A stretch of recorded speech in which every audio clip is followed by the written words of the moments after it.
Welcome to The Marketer's Journey, a podcast that delivers real conversations and fresh perspectives from senior marketing executives who share the journey they've taken and the buyer journey they create. And now, here's your host, Randy Frisch. Welcome to The Marketer's Journey. Today, I've got Anna Griffin. She's the CMO at Smartsheet, and Smartsheet is a company that's on fire. We've heard so much about this company growing and making it easier for us to work and collaborate together. And there's actually a theme, I think, from what Smartsheet does to who Anna is, and I think you're going to love her. She gives an analogy today, and many of you who know me know I love analogies. So she talks about, as marketers, we're often trying to think about things in swim lanes, where we stay in our lane, and whether that's our buyer or whether that's us as a team.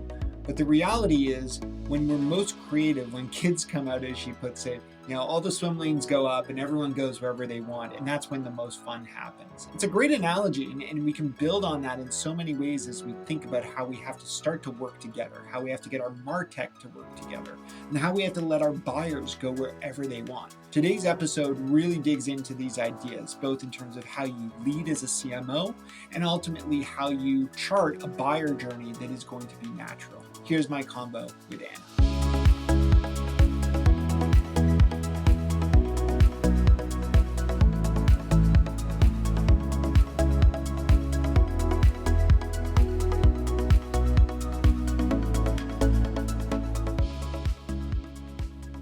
Anna, thank you so much for finding time to chat with us. I'm very excited to unpack your career, and you are at a very exciting company in Smartsheet. Amazing growth, amazing opportunity, very disruptive.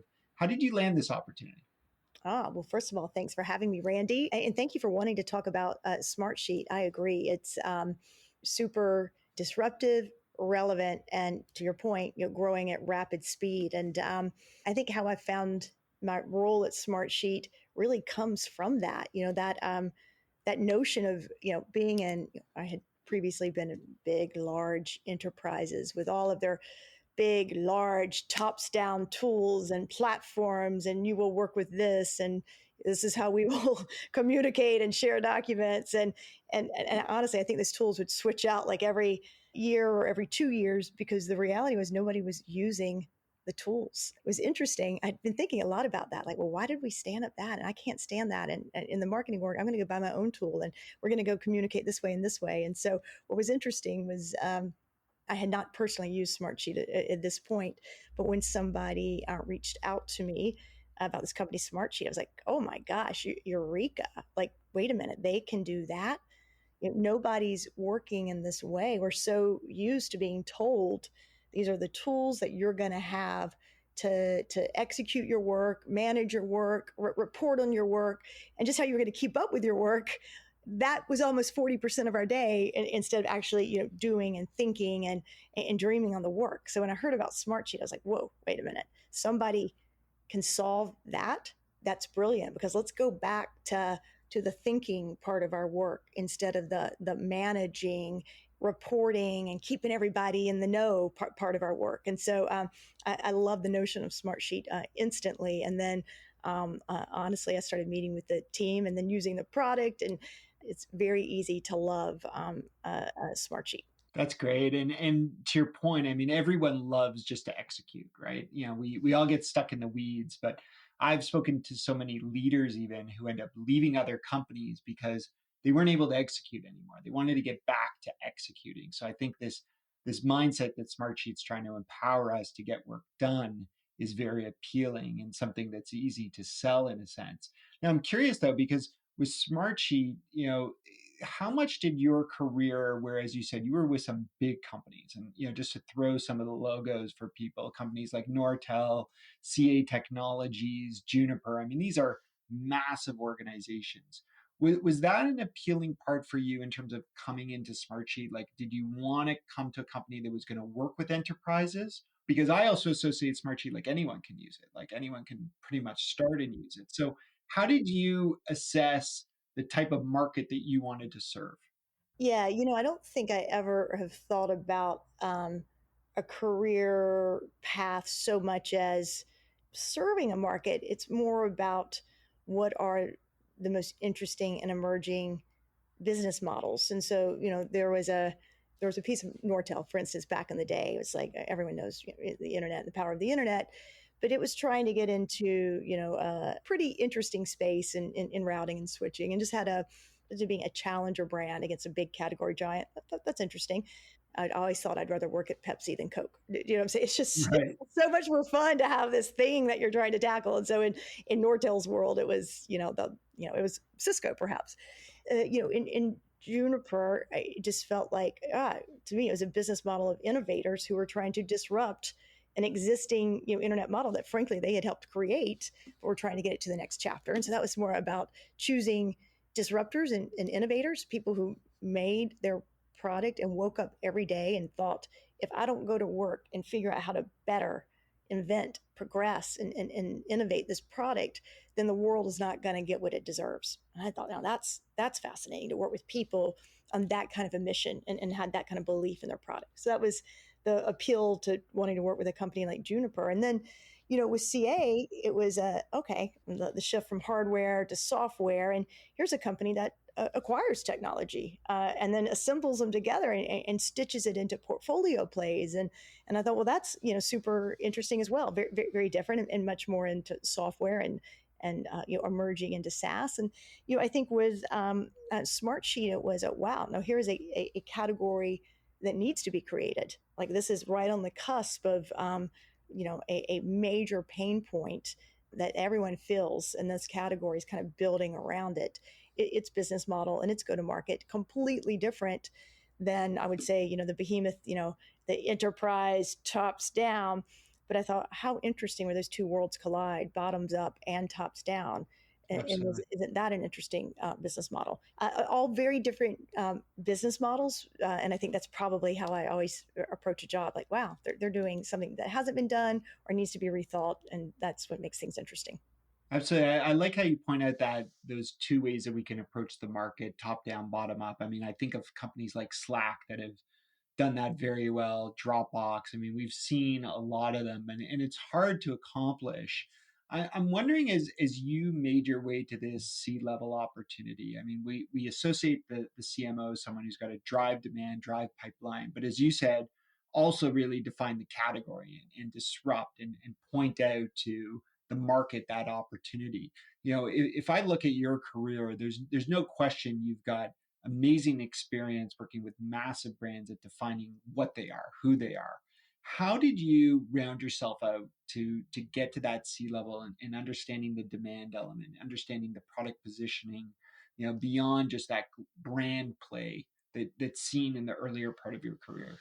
I think that's always such an interesting, not only question, but how people think about brand and demand. And they think about these as very separate entities. I find that they're actually one and the same, and you can't have one without the other. And it's so easy for people to want to park them into separate camps. Like when you interview, or even when you talk to recruiters, well, which kind of CMO are you? Are you a demand CMO or are you a brand CMO? And you're like I'm neither. And if I answer that question, I'm either win or lose based on somehow perception that you have. And the point is, you have to have both. And they're the different maybe performance metrics, at the end of the day, but they're connected in completely the discipline of kind of going, what does the market need? How can I fit the need? How can I do it with a slightly alternative point of view that gives me a differentiation? And then how can I put it out in the world that it has magnetic effect? It's the same for brand and demand. So to me, it's the thinking part of it. If you can adjust the mindset of all the tactics that are going to be executed out of it, and actually kind of think of the problem you're trying to solve instead of the tactics. I think we love in any job in marketing, somehow we immediately start going to the tactics. I think if they're the same, and maybe it's that thought process that's helped me to answer your question. Absolutely. No, I understand. I think you're right. I mean, and I'm guilty of that too when I meet with marketers and I try and read them on one side or the other versus we really want to find people who can straddle the two and care about what brand perception that they've got out there. One of the things that we talked about for a while at our company was this idea of building a machine, right? And we want to build this perfect demand machine with multiple steps. And one day I said to the team, I'm like, listen, the machine's great, but we got to make sure it's not pumping out crap, right? Like if we've got a machine that's like pumping out something that people don't care about, then it doesn't matter. We Yeah. need to all care about the messaging that we're putting out to people. I also think I love your notion of the machine, but what I find that people do is they go, well, we need a machine for this, a machine for that, a machine, and all of a sudden they've built these organizations with a bunch of individual machines pumping out things in individual. It's in a weird way. I think about it like a swimming pool. And when you're in the swimming pool, there are your swim lanes. And then when you're a kid, they drop the swim lanes and there'd be, open swim and everybody can, play sharks versus minnows or whatever. And then the swim lanes would go back for the adults to swim. Right. I feel like we've created these swim lanes and everyone's operating in their swim lane, and we have lost the ability to connect the swim lanes into a swimming pool. And at the end of the day, that's how I think the consumer actually, and our prospects and our customers, how they think about what we do in the totality of a swimming pool and not the individual swim lane. I think being able to break down those swim lanes is honestly the role of marketing. Sometimes I call that, you can call it lots of different things. I guess I've never called it chief swimming pool officer. But I do think of it as knitting. I mean, it is like, how do you work across and pull through, everything into the lane to meet a wider objective? And it's easier said than done. That's for sure. But to your point about machines, I think we build a lot of separate machines instead of That's a great point. a factory. It's a great point. And as you put it, you think about it from the customer lens. The customer doesn't think to themselves, okay, great, I'm a lead right now, and eventually I'm going to be an account, and eventually, you're going to treat me through customer marketing. They're just And then going they transition me to this account team when I'm a certain size. I mean, they don't care, no, or yeah, exactly. Exactly. As far as they're concerned, I've been a customer for this many years, right? And plain and simple, where I started learning about the company this long ago. And I guess your point is that's the opportunity as a CMO, is to get these teams working together. We're going to hit more on that, Anna. We'll take a quick break here on the marketer's journey. We'll be back to talk about the buyer journey and how we figure this all out. Want to improve the buyer journey for your customers and your prospects? Look no further than our presenting sponsor, Uberflip. Named a leader in content experience by G2 and a leader in content activation by Forrester, Uberflip will help you accelerate every buyer journey by creating bingeable experiences that will allow your prospects to consume more content faster. Companies like Trimble, Wiley, and 3M are using Uberflip to power their go-to-market strategies, and we created one just for you. Head to uberflip.com/journey to see how Uberflip can help you leverage the power of personalized content experiences.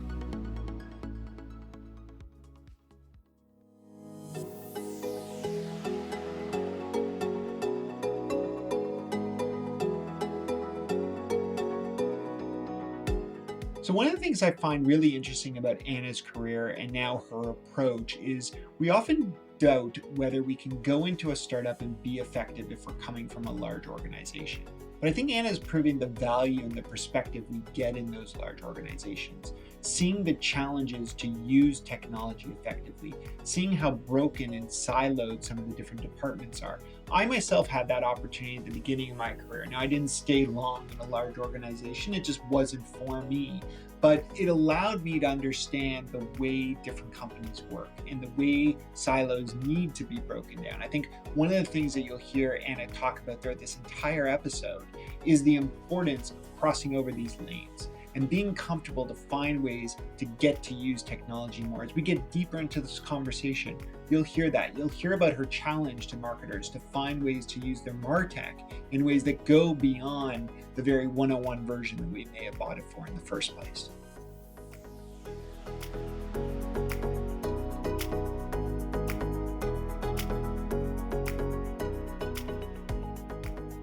So Anna, we were just talking about these swim lanes and the idea that, as far as the customer is concerned, they're a customer.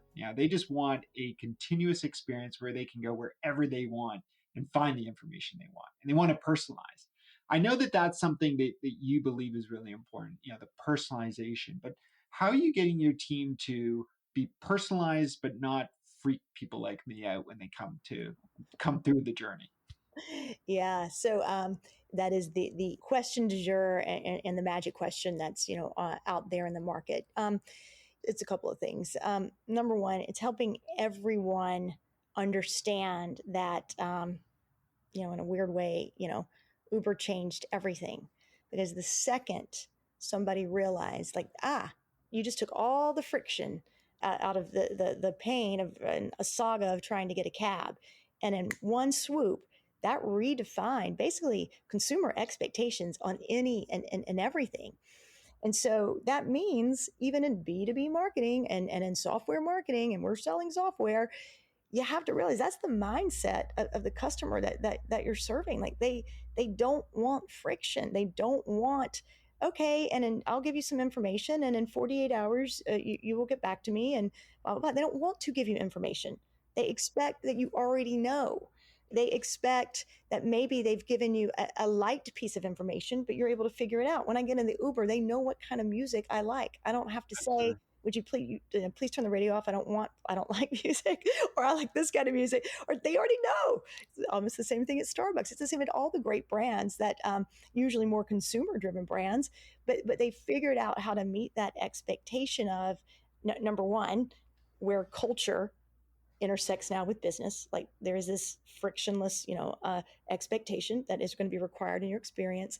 And then number two, you expect me to know something about you, and you expect to take a small piece of information and to grow it into something that didn't require me to sit on a 30-minute, cold call with you, or filling out, long forms or whatever. So step one is can we all agree that this is, we may be B2B marketers, but we're also consumers. So that's what's happening in our daily lives. Like, how does that now, play out in what we're going to do here at work? Let me first ask a quick question on that, then I want to hit on number two. But Okay. how do you find the balance there, though? Because as we know, even in our consumer lives that you were pointing out, there's certain apps, there's certain websites where we opt in and we're like, track everything because you're gonna give me something great. But then Yeah. there's certain ones where maybe Facebook's been an example in recent years where we're like, okay, you may be tracking too much and delivering me too much Yeah. personalization. Without talking about the consumer world, where do you think that line is in business to give me information that's valuable but not go too far? Yeah, I think about it as for business, I think about it as the role of curation. And that's really the value that we can bring to the end user. Can I curate it just enough that I'm showing up, giving you things that may help you? Can I be your Sherpa? I know enough about you that I can give you things that might be helpful versus crossing the line, assuming that I already know. I've already made the decision for you that this is what you need, and here it is. To me, curation, like let me help make it easy for you.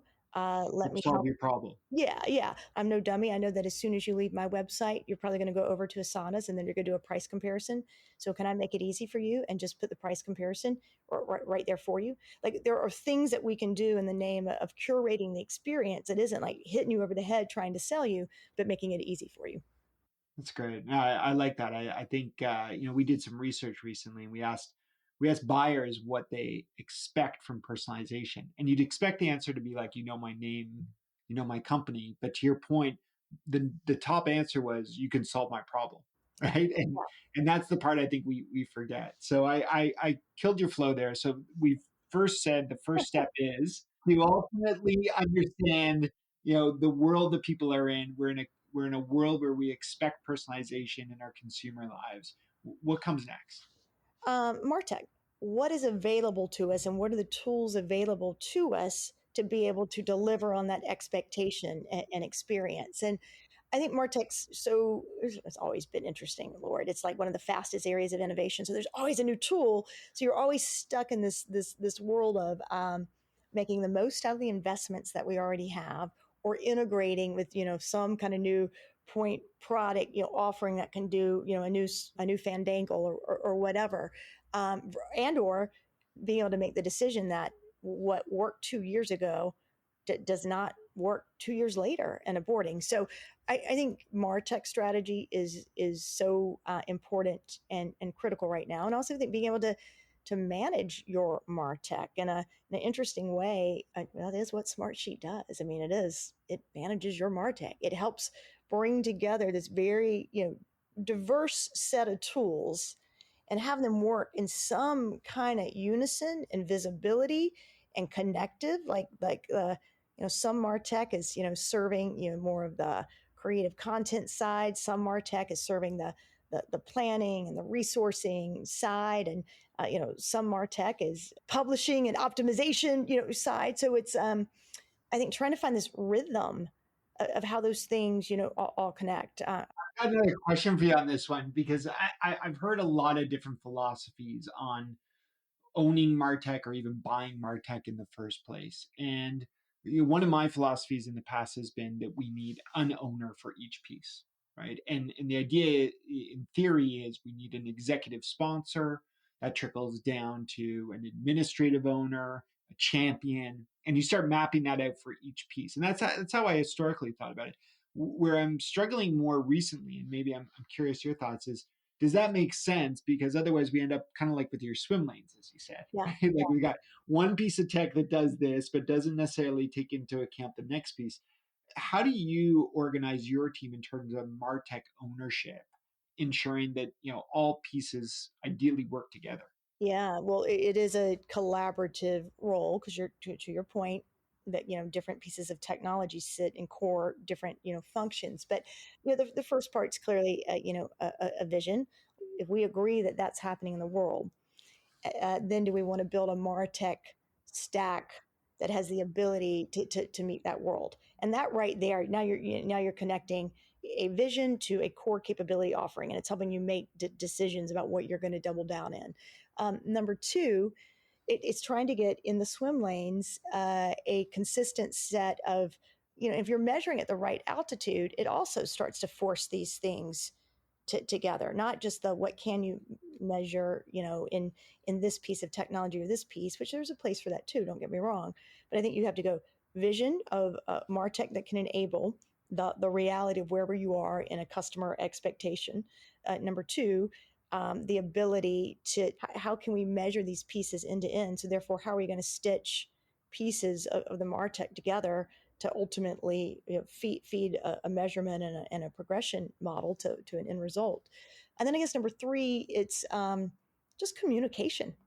To your point, I think every time, the MarTech ownership lives in this function or this function, does it get communicated? Does it get talked about? Does it get shared? MarTech is something that's got to be deeply trained. And I think sometimes it goes over people's head. You buy something and then they're like, okay. And you bring in some consultants and maybe, the consultants are doing the standing it up and making it work. And we've lost the discipline of, do we all understand what this thing is capable of and our role in it? I just don't think that really spreads deeply. So you actually just gave me a great idea. Like I'm realizing even within my own team, how I've got to get MarTech evangelized. And I think part of it's, look, if we're going to invest X amount, let's say in Google, then I want Google showing us what's possible, best of breed. I want to make sure we're going through the training. Absolutely. If we're going to, whatever. So I guess there's what you buy and then how you enable what you've bought into the org.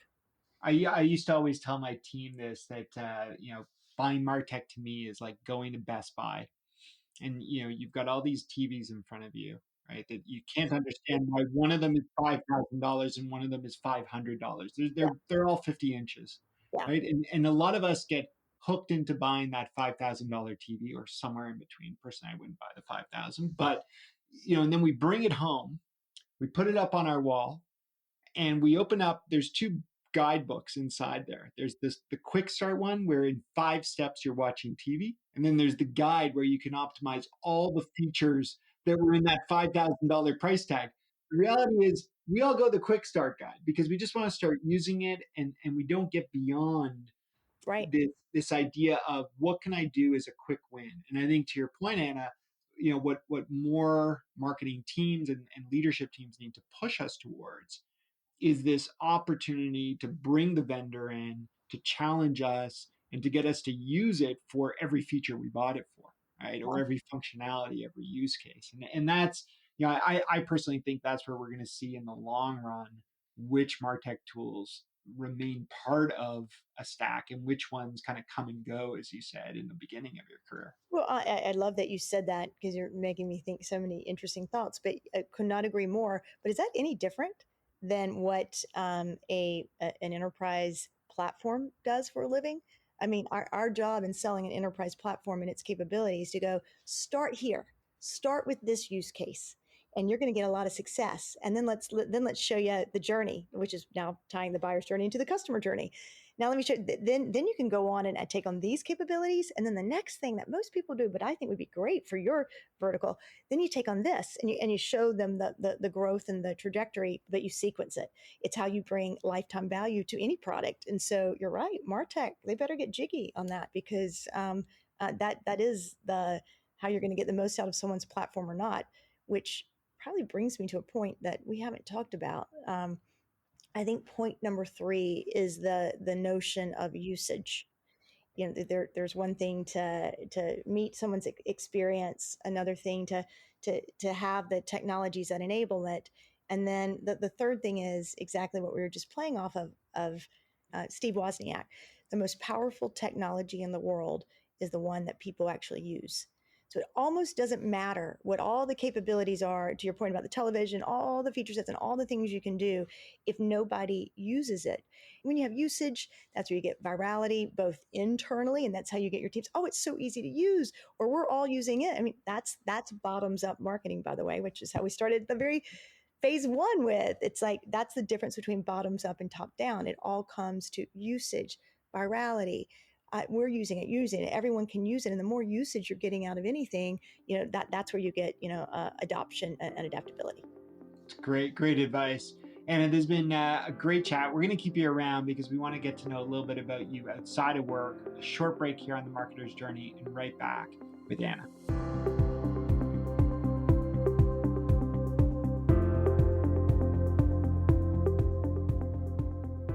Now, thinking a lot about what Anna's talking about here, I think the idea that we have to think about with our solutions is how do we get people to use more of it? One of the words she used earlier is this idea of removing friction.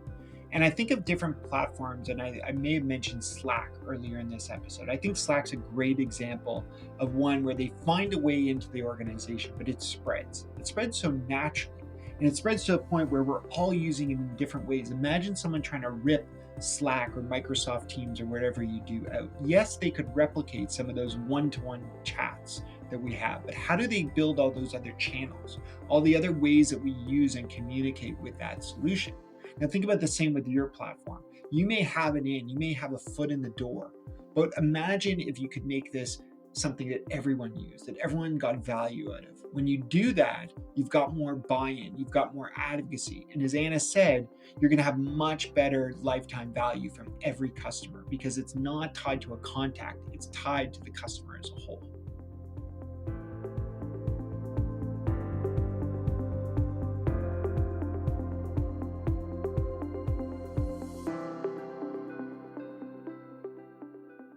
So Anna, we got a couple more minutes together here, and I want to understand, as you're busy in your career, you're busy as a CMO with a company that's growing so quickly, as we talked about, how do you make time to disconnect? How do you make time for yourself, for family? How do you find that balance personally? Oh, Randy, teach me. It is not something I can say that I mastered. It's probably my biggest weakness because you can love what you do, and you can also be so absorbed that you do lose perspective of the other things that matter. And little things I was trying to do in the beginning of all of this was, okay, go outside, walk the dogs, try to see things from a different perspective, try to get nature, try to just things that would interrupt the back-to-backness that has become COVID work. I mean, you are WebExing, Zooming, Blue Jeaning, whatever you're doing it 14, 15 hours a day. And so there's nothing in between. And you're also doing it in more awkward time zones because you're not physically represented in somebody else's time zone when you're doing physical meetings. I mean, you have to now stretch these time zones where everybody can sort of be respectful of each other's time, which means Flexibility. you're in this very long stretch of East Coast, West Coast, and it never really ends. And so I don't have it handled well. This is, maybe the couch session of this interview. Like I'm telling you, Randy, help me figure it out. It's an interesting point that you bring up, though. I mean, the idea of flexibility, which is what a lot of this remote work has allowed us, in ways has removed our downtime, because as we are flexible, we are now flexible to everyone, and in turn, we're never turning off. Yeah. I guess so. Honestly, we're sitting here and I'm doing an interview, not in my state or even in my, my office or my dwelling. So in an interesting way, I guess maybe I have figured out how to do this. So I live in North Carolina. I work in Seattle, and I'm sitting in Florida right now here for a daughter's horse show. Somehow I am figuring out how to make the time for my children, for my work, for my family, for everyone, and it just revolves differently. So I guess maybe the answer to your question is we have to reshape the framing and the compartmentalization of work. And I think the fact that I could sit at a horse show and still be working and engaged, but then also able to transition and be engaged in her life at that moment where it matters most is what is wonderful about this. Doesn't mean that it's easy, though. I don't know that it's ever going to get easy, but the flexibility does allow for multiple worlds to combine, which it didn't before. Think about it, because before I would have been on a plane and in Seattle and working in Seattle, which meant I could not have even been at the horse show, or I could not have been at the parent-teacher conference. I could not have been with my husband to meet with the tax accountants or whatever. It's like those things didn't collide. Now they collide. So I guess we have to just find new ways to switch between, I think. Yeah, like being learning how to be present and wherever you're switching. Yeah. This is great. Anna, great advice, great self-realization there as well. I thank you for everything that you shared with us today. Everyone's journey is a little bit different. And I think you and many of the guests that we've had on this podcast are proof of that. If you're listening in, you're probably thinking about what your journey is, what it's going to be. I hope one day you get to share it with us on this podcast. Until next time, a big thank you to Anna Griffin. This has been The Marketer's Journey. You've been listening to the Marketer's Journey podcast. Big thanks to our sponsors at Uberflip, who help you fuel demand generation with content for an accelerated buyer journey. To ensure you never miss an episode, subscribe on iTunes, Google Play, Spotify, at uberflip.com/podcast, or anywhere you listen to podcasts.